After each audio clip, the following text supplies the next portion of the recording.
Hello everyone, welcome to the class.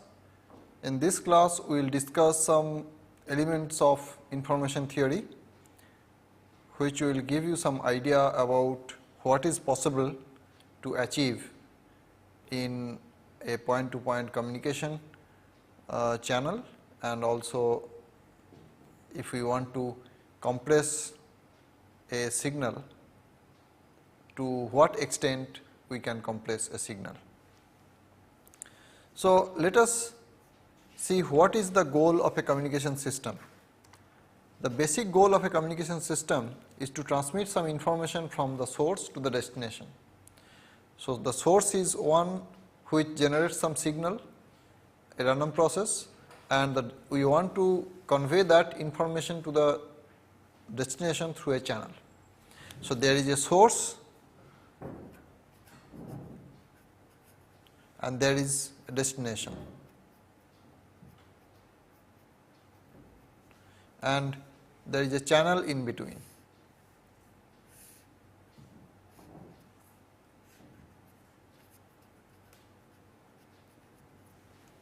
So, usually we would like to do some processing here, so that we can transmit maximum amount of information from the source to the destination.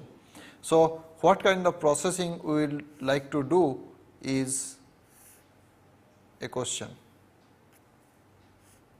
So, we have the source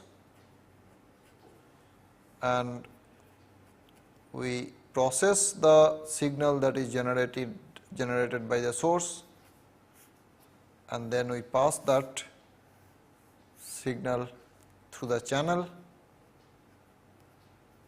So, this is at the transmitter side. So, this side is transmitter and this is the channel, and we have the receiver.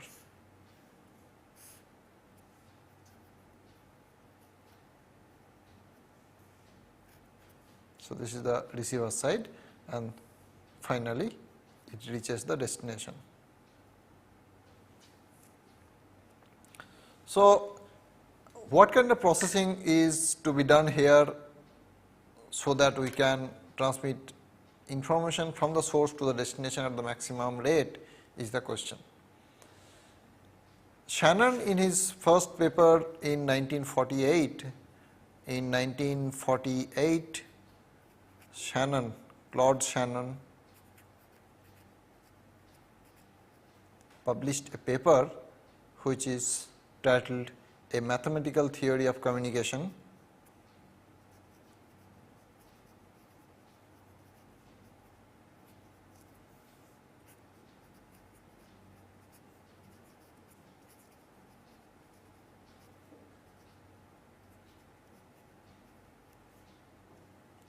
Which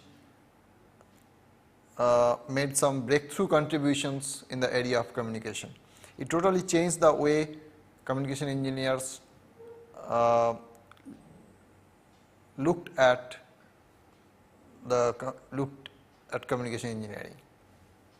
So, prior to Shannon, communication engineering was more of ad hoc in nature, meaning by people used to try different methods by trial and error. People used to see what kind of performance one can get, but Shannon for the first time tried to analyze it in a rigorous manner and came up with results which gave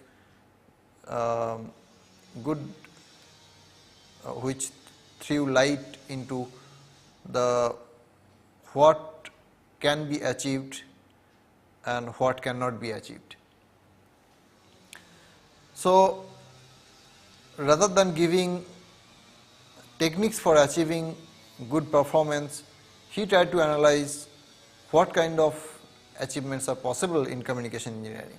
What is the maximum rate at which one can transmit data through a channel, or what is the minimum rate at which one can compress a source. So, he said that this processing block that we have drawn here as a single block can be divided into two parts. One which tries to compress the source to the maximum extent, and the other which tries to transmit the compressed data through this channel in a efficient manner. So, the problem of designing the transmitter was broken into two parts. One is called the source coding, which compresses the source, and the other is channel coding, which tries to transmit the information through the channel in an efficient manner. So, the source coding part is particular to source, channel coding part is particular to the channel. And he showed that by dividing this into two blocks, one source coding and the other channel coding,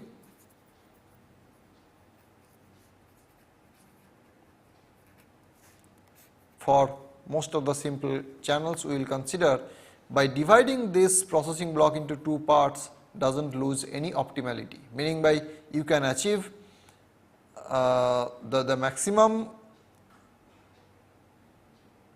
rate at which you can transmit the source to the destination, a given source to the destination through a given channel, will not be reduced if you try to break the processing block into two parts and try to design these two blocks individually in optimum way. So, if you do optimum source coding and optimum channel coding here, that will also be the optimum processing block, optimum transmitter together. So, that is a very significant result. This applies to not all types of communication applications, but it applies to the channels we will consider. Okay.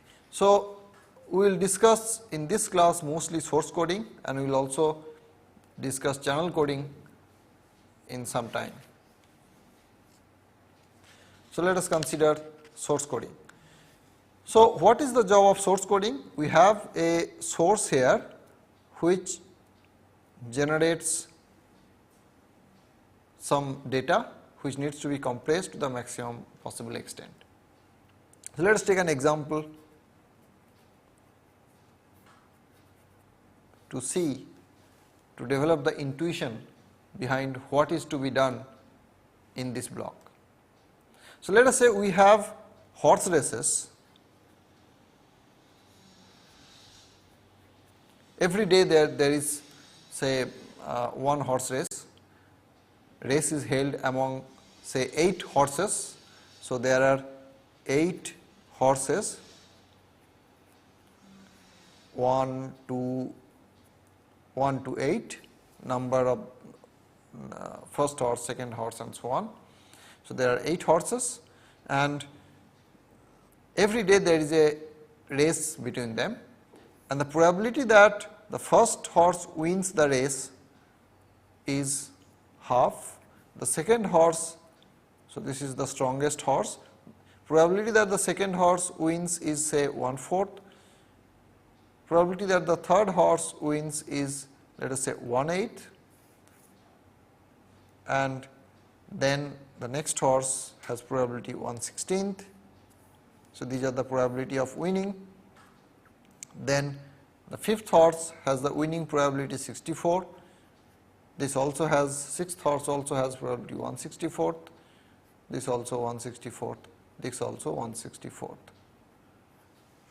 So, these are the probabilities with which the individual horses win a race, and every day there is a race, and at the end of, say, few years one needs to transmit the information of which race was won by which horse to another place.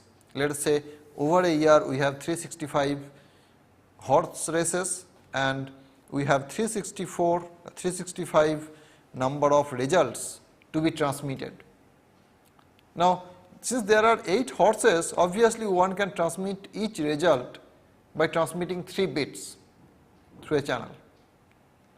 So, So, it is sufficient if we can afford to transmit 3 bits to convey the information, convey the result of one race. But can we do better? Is it possible to transmit at a lower rate? Per horse race, can you transmit lower than 3 bits to still transmit the same amount of information? So, the answer is yes, it is possible. How? Let us say we assign the following, that whenever we want to transmit the result 1, that is whenever the first horse wins and we want to transmit the number 1, we transmit instead of 3 bits, we just transmit 1 bit and we transmit say 0. And whenever the second horse wins, we transmit 1 0.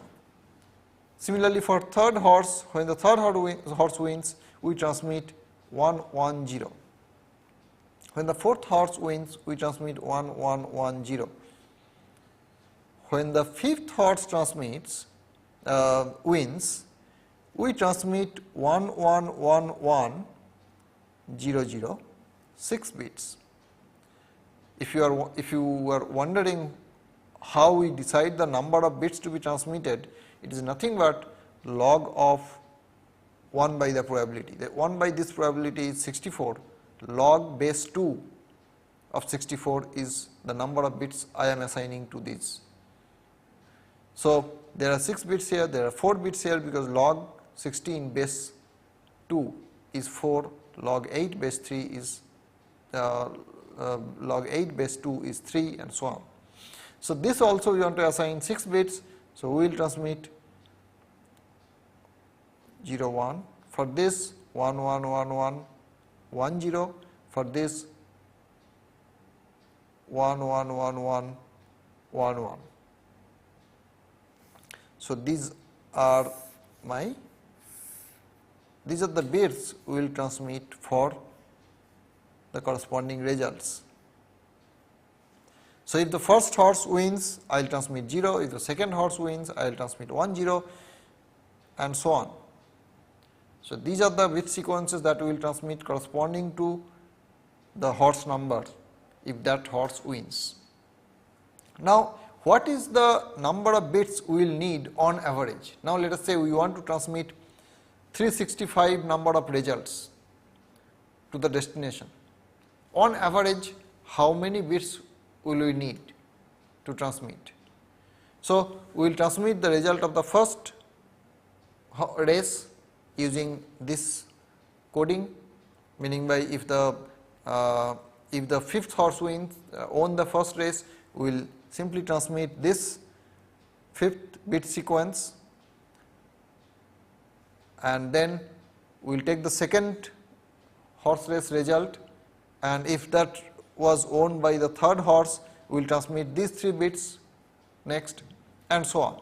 So, we will transmit 365 number of bit sequences depending on the results of those 365 horse races. And if we do that, what is the average number of bits we will require to transmit to convey the 365 horse races results? So, the results will be half, because the first horse has the probability half of winning. Half of the times the first horse will win. So, per race we will need half the times I will need only 1 bit. So, with probability half I will need 1 bit, with probability 1/4 we will need 2 bits, and so on. With probability 8 we will need 3 bits. So, we will add all these. So, this is the average length of the bit sequences we have assigned to each horse. So, the average bit sequence length that we will need to transmit to convey one horse race result is this quantity. This is the average of all these bit sequences, the weighted average, because there is a probability associated with each string. This string will be used with probability 1/4. So, you have to multiply by 1/4 to the length of this code. Similarly, this string will be used only 1/64th times, that means with probability 1/64th. So, we have to multiply this length 6 to 1/64,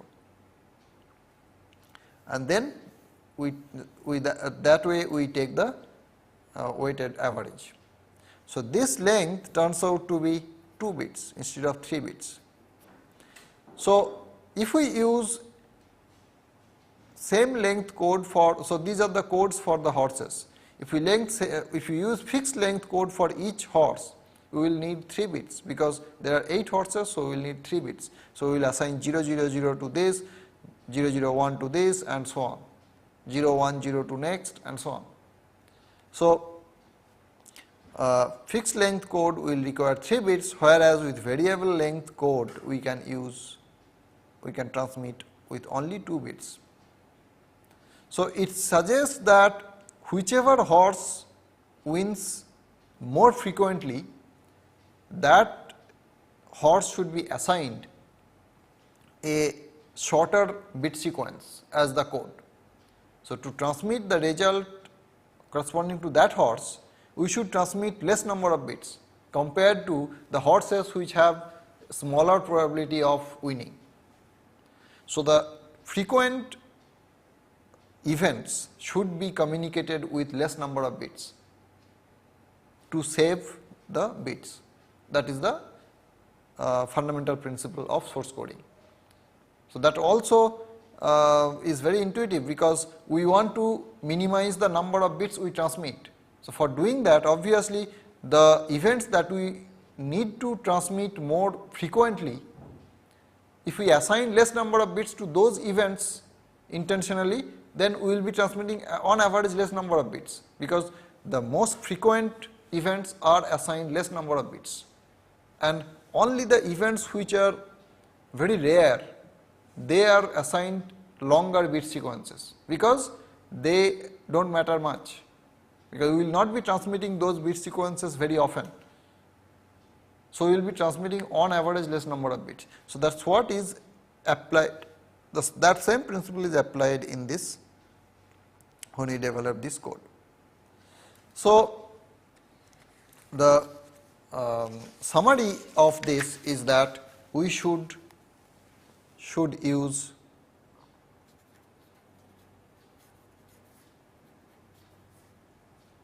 fewer bits for frequent events. Should use fewer bits for frequent events and fewer bits for that means the smaller code length. Why is that? It also suggests that if we talk about information in an event, that is how much information a particular event contains, the frequent events contain less information because those events are expected anyway. So, they need not be communicated, they have less information. So, for example, it is like saying that in the summer it is like telling that tomorrow will be a sunny day. There is very little information in that statement because people expect that there will be a sunny day tomorrow anyway. So, if you say that tomorrow is going to be a sunny day, it does not have much information. On the other hand, in the summer if you tell that tomorrow there will be rain, it will rain tomorrow, then that will contain a lot of information because it is not so frequent event. It is a rare event in the summer. So, it has lot of information. So, the frequent events have less information and rare events have more information. So, to transmit a rare event, you should transmit more number of bits because that contains more information, and as a result it is expected that you should use more number of bits to transmit that event. And things all match because we also see that by doing that we will minimize the number of bits on average we will transmit. So, there is a relation between how many bits you need to assign to an event when designing a source code with the amount of information that event contains. The event, if the probability of the event, so there are three things: probability of the event, then code length for that event, and then the information in that event.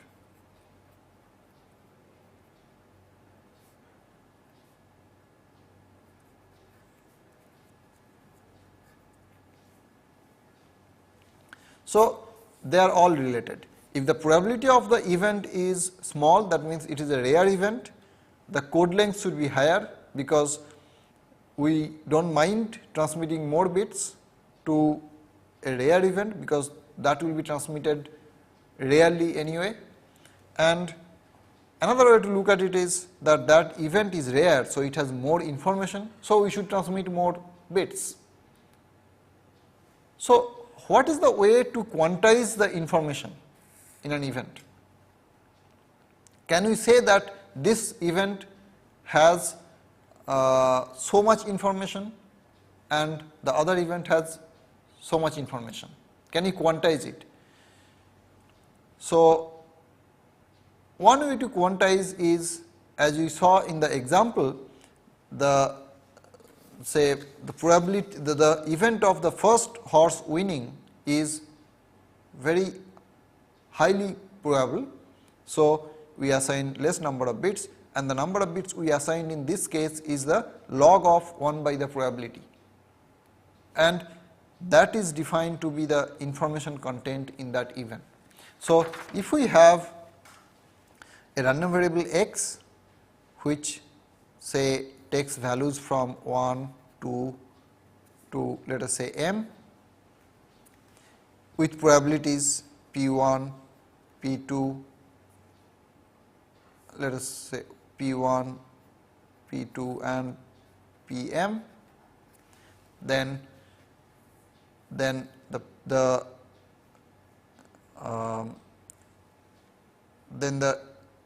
information contained in the event 1 is log 1 by p1, this has information log 1 by p2 and so on.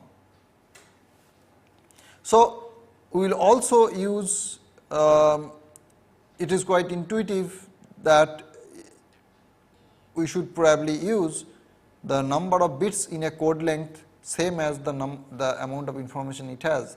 So, we have to take logarithm base 2 as we have taken in the example, and then construct a code having the code length so much for 2, so much for 1, etc. So, this is the information contained in the event 1, this is the information contained in the event 2 and so on. So, what is the average information contained in this random variable x? It is called the entropy of the event, denoted by h of x, entropy of the random variable x, and it is defined to be set of all i's summation pi log 1 by pi. So, as we computed the average length of the code before for the example, we similarly take the average of these informations, weighted average, weighted with respect to the probabilities. So, as one can see, as one can guess from the example we have considered, that this is also going to be the average code length if we construct a code in such a way that the ith event, ith point is assigned a code length log base 2 1 by pi, then the average length is going to be this. So, because with pi probability the ith symbol is going to appear, is to be generated by the source, So, and for that symbol we will use a code length of this length, code of this length. So, with pi probability this length will be used. So, summation of that the product will be the average code length. So, now the question is there such a code? That is the question, and we will consider code construction techniques later in this course. We will not go into the details, but we will just outline the results that are available in this class. Okay. So, the summary is that information contained in the ith event is this much. This is the quantity, this is the information in bits. So, if you take log base 2, the unit of information that is taken is bits. So, the units, the binary unit is bit if log base 2 is taken, and you can take any base actually, but the two units are very commonly used in information theory. One is bit, the other is nat. This is natural unit when you take natural logarithm, that is log base e, that is also called ln. So, when you take ln, the unit is called nat. So, the same quantity, but you take ln, so much information is there in the ith event, so much nats of information is there in the ith event. Okay. So, this is the entropy.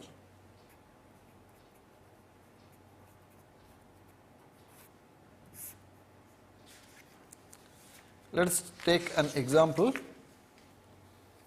The simplest example is of course the binary random variable.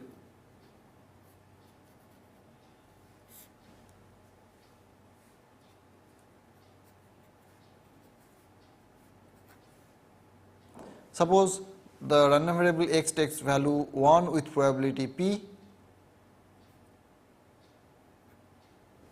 and 0 with probability 1 minus p. Then what is the entropy of this random variable? It is p is the probability of 1 times log of 1 by p plus probability of 0 is 1 minus p times log of 1 minus p, that is same as minus p log p minus 1 minus p log 1 minus p, and this is also denoted by the notation Hp. So, this is the probability of entropy of the random variable, and this is the binary entropy function. It is a function of this real quantity p, and this is a very important function, plays very important role in many contexts. And what is the value of this for say p equal to 0? It is 1 for p equal to 0. If you have p equal to 0, you have this quantity 0, assume that 0 log 0 is 0, then it is 0, and this is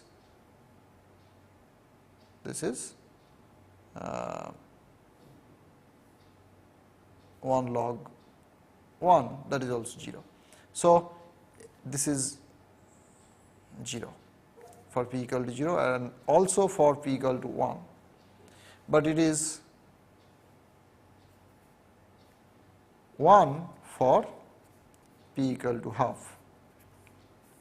If p is half, then this is half log half log base 2 half is 1. So, it is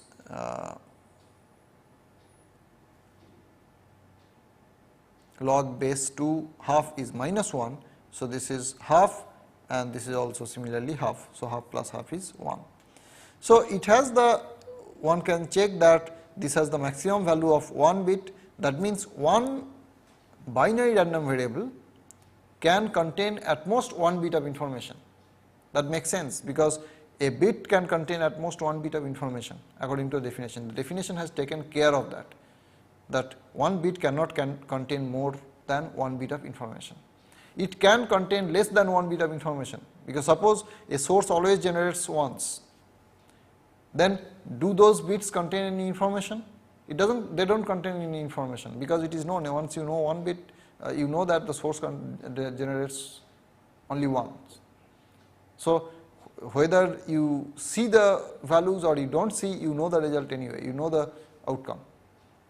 So the output doesn't contain any information. So every bit need not contain an information, or it need not contain the full one bit of information. So the maximum information it can contain is one bit. So how does this function vary with p? If you plot the graph of HP, it will be a graph like this, symmetric about half. This is HP, this is 1, and this is the maximum entropy it can have, that is 1 bit. And as one can see, when the probability p is half, it has the maximum information, and as it is away, more and more away from half, it contains less information. So this is the binary entropy function. Let us take another example and compute the entropy of a random variable. Let us consider a random variable x, which takes 4 values a, b, c and d with probabilities half, 1/4, 1/8 and 1/8. So what is the entropy? It is this probability half times log 1 by half, that is 2, base 2, plus 1/4 log 4 plus 1/8 log 8 plus 1/8 log 8, and that is half log 2 base 2 is 1 plus this is 2, so half plus this is 3, so 3 by 8 plus 3 by 8.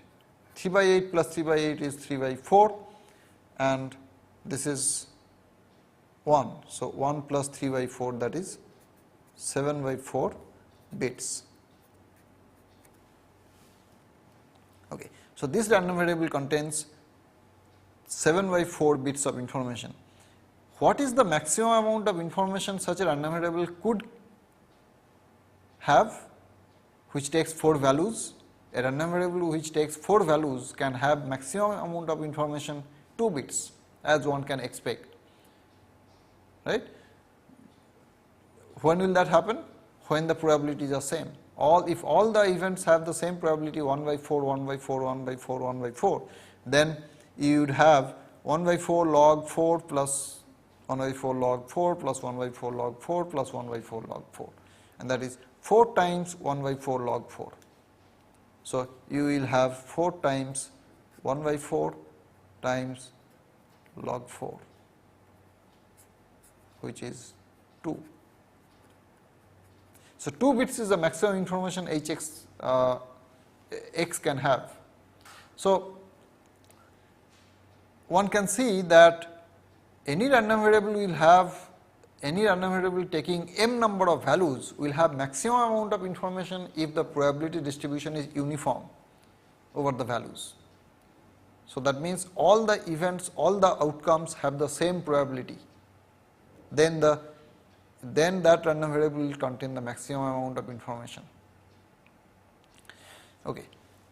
And if they are not equally likely, then what is the way we should construct codes, so that if we want to represent A by some bits, B by some other bits, C by some other bits and D by some other bits, then if we want to minimize the number of bits on average, used on average, then what is the way, what is the length of code words we should assign? the length of code words should be same as the information contained in the corresponding events, corresponding outcomes, and that is log 1 by p. So, this should have 1 bit, this should have 2 bits, this should have 3 bits, this should also have 3 bits. So, one such code is 0, then 1 0, 1 1 0, 1 1 1. This may look very simple and similar to the previous example, but it is not necessarily so simple in general for arbitrary probabilities. Okay. And one can see that in this case also the number of bits used on average is same as 7.7 by 4 bits, because this is 1 times 1 bit, half times 1 plus 1/4 times 2, 1/8 times 3, 1/8 times 3. You add all of them, it is basically this. Okay.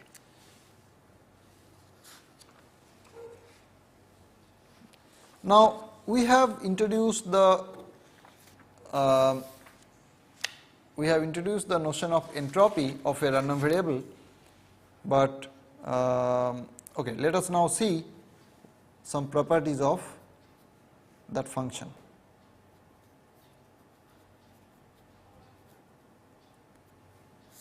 First of all, h of x, though it is written as a function of the random variable x, it only depends on the probability distribution of x. It does not depend on what values x takes.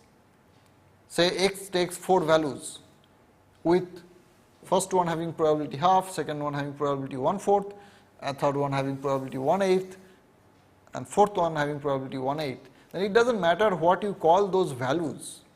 It depends only on those probabilities. For example, these probabilities half, 1/4, 1/8, 1/8. The entropy only depends on these.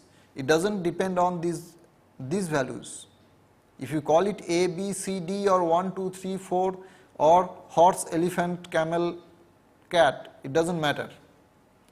It only depends on these probability values.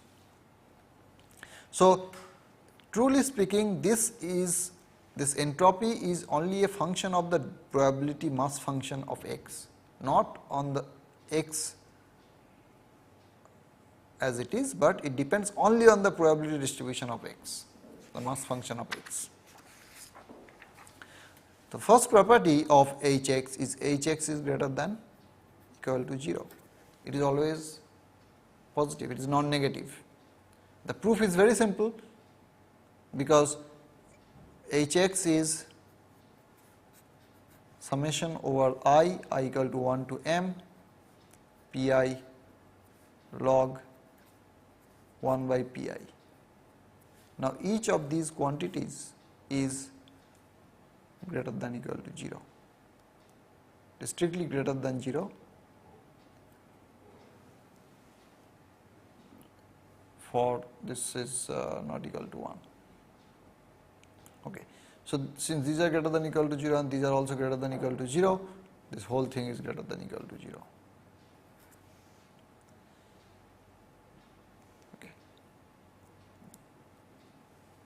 Now, when we do source coding, we will see, when we discuss source coding techniques, we will see that instead of doing the coding in individual symbols like we have done here, we have found a code for this random variable. In general, we may need to combine many symbols together and then do coding. And if you allow that, then there is a nice characterization of how much one can compress a source.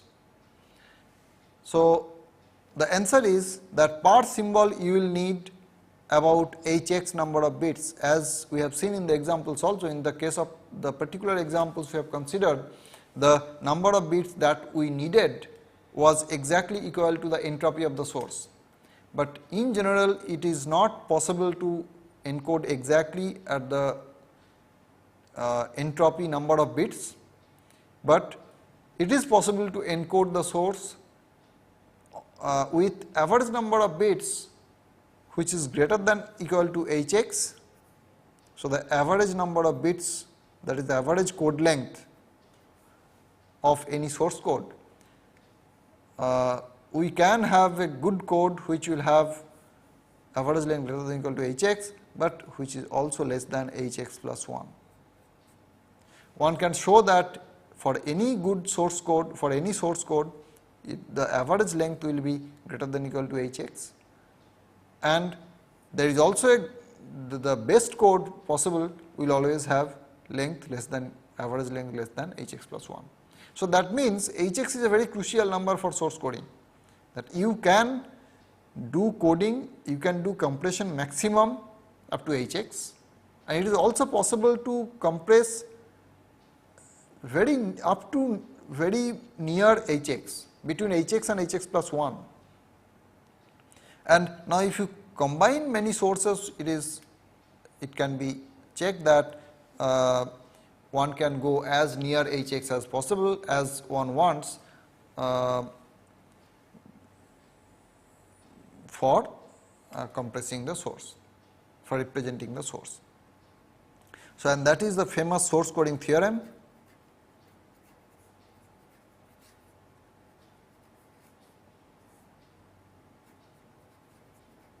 By Shannon.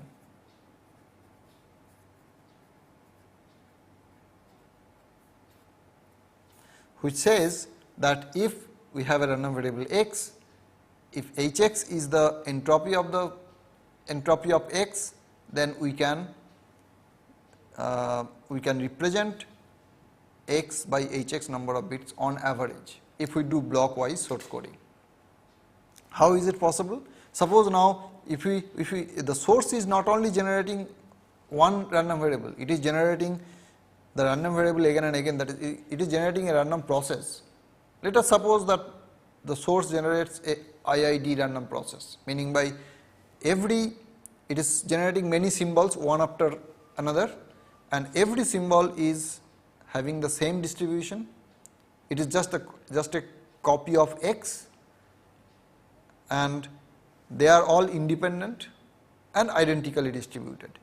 So, they have the same distribution as x and they are all independent. So, let us call them x1, x2, x3 and so on.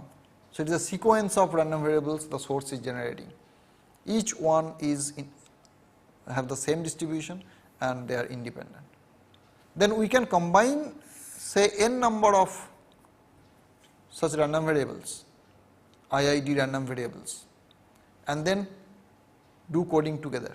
That is, consider all possible values, this n tuple takes and the corresponding probabilities, and generate a code for this whole sequence of random variables. Then what is the entropy of this we have to analyze. We will see in the next class that the total entropy these n random variables contain is the n times each random variable's entropy, because they are independent. It also makes sense because they are independent. So, this does not have any common information with x2. So, the total amount of information all these random variables contain is the sum of the informations each of them contain. So, the entropy of all these random variables together will be n times information in each of them, the entropy of each of them, and so we will be able to get a coding scheme which will require a length L n, let us say, for n symbols, which lies between n times hx, which is the entropy of these random variables, and n times hx plus 1. But this average length is for n number of symbols. So, per symbol how many bits are required, that is this divided by n. So, that will be bounded by hx and hx plus 1 by n. So, this is the average length that is used per symbol to compress the source, to represent the source, and that lies between these two, hx and hx plus 1 by n. And hx plus 1 by n, as you increase n, this quantity becomes smaller and smaller. So, you are approaching hx as n increases. So, you are taking slightly more number of bits to represent the source, and that extra number of bits is decreasing as n tends to infinity, it is going to 0. So, you are basically as n tends to infinity, you are using only hx number of bits per symbol to represent the source. So, that is basically the source coding theorem. Actually, we will discuss this in more detail when we discuss source coding techniques, and we will also prove this, that prove source coding theorem this way, that by doing blockwise source coding and by increasing the block length, you can approach the bound hx per symbol. So, we will need hx number of bits per symbol to represent a source, IID source. Okay. Even for more general classes of sources, not necessarily for IID, entropy rate of such processes can be defined, and the source coding theorem holds for more general class of sources than IID. But we will not go into that details in this course. So, we will just define what is the joint entropy, which I mentioned just before as the combined information of some random variables. So, if we have two random variables x and y, the joint entropy hxy, this is the joint entropy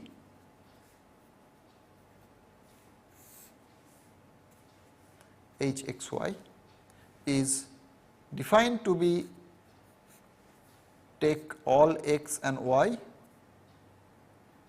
So, these are the values, these are like i's, I equal to 1 to m we are writing, but x takes many values, y take also many values. So, let us take the summation over all possible values of x. This small x denotes a value of capital X. Take all possible values and the summation is to be taken over all possible values of capital X. So, then take Pxy, this is the joint probability mass function. Pxy is the probability that capital X equal to x and capital Y equal to small y, and then log 1 by Pxy. So, this is straightforward because this is just like treating x and y together as single random variable. So, this is the probability of this x and y taking this pair of values, and so that is all. We are taking summation over all possible pairs of values of this quantity, which is the same as the definition for single random variable written in a more general way. So, this is what we mean by joint entropy, that is the combined information x and y have together. This need not be in general hx plus hy, this need not be hx plus hy, because if x and y are dependent, then the total information x has and the total information y has, the total information x and y have may not be same as the sum of those two, because there may be something common between them. X and y may be dependent, and as a result they together will not contain the sum of these two quantities of information. For example, if x and y is same,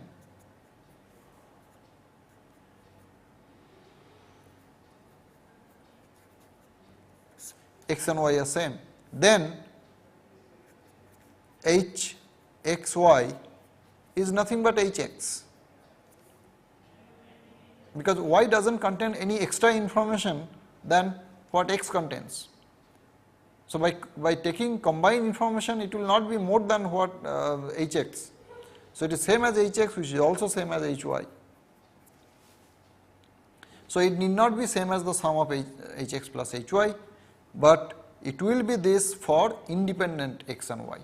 If x and y are independent, then we can expect that y will contain totally disjoint information from x.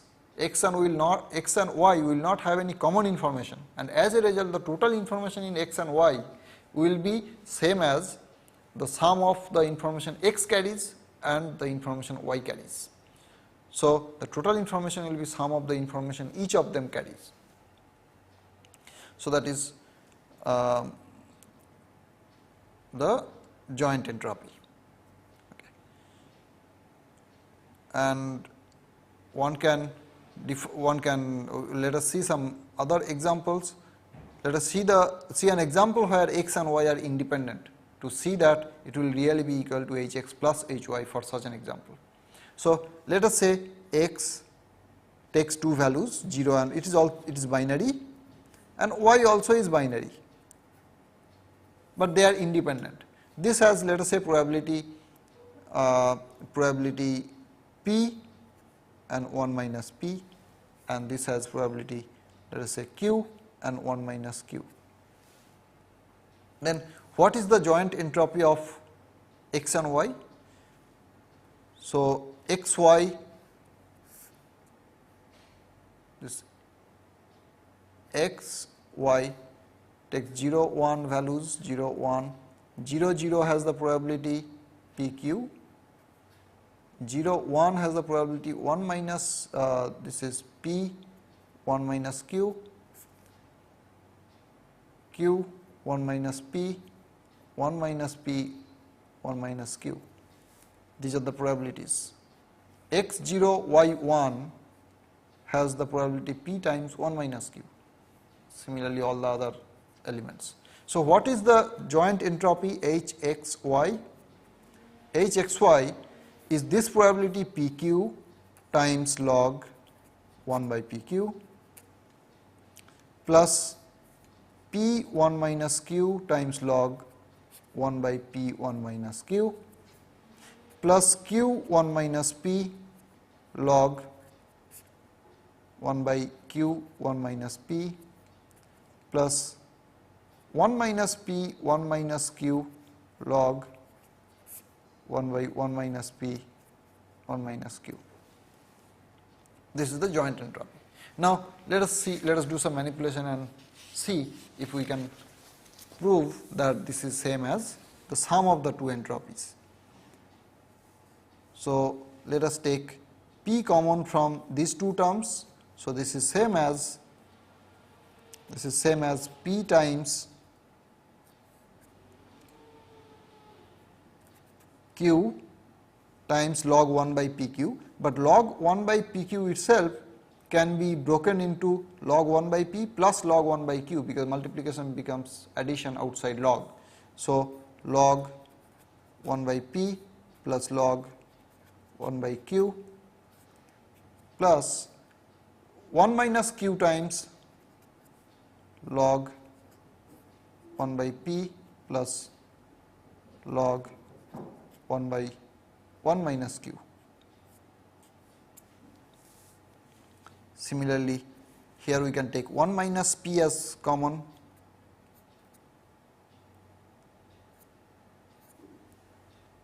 and what do we have here? Q log 1 by q plus log 1 by 1 minus p plus 1 minus q log 1 by 1 minus p plus 1 log 1 by 1 minus q. So, this now can be written as p log pq log 1 by p. Let us take log 1 by p term everywhere, log 1 by p, log 1 by p. So, log 1 by p times pq plus p times 1 minus q. So, p common, p log 1 by p in both places, and then q plus 1 minus q is 1. So, it is just p log 1 by p plus take log 1 by q term, pq times this plus log 1 by q, this is 1 minus p times q. So, p times q plus 1 minus p times q is q. So, it is q. Similarly, log 1 by 1 minus p, this is q times 1 minus p, and this one is 1 minus q times 1 minus p. So, this is 1 minus p, log 1 by 1 minus p, plus if we take 1 by 1 minus q, log 1 by 1 minus q, this term and this term.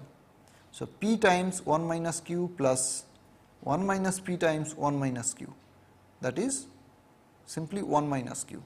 So, 1 minus q log 1 by 1 minus q, but these two terms together is simply h of p, and these two terms together is simply h q, that is, this is h x and this is h y.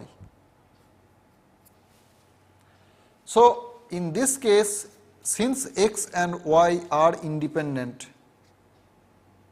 we assume they are independent, and so we have written the probability distribution as the product distribution here, and then we have derived the joint entropy of these two random variables, and we have found that it is same as the sum of these two entropies.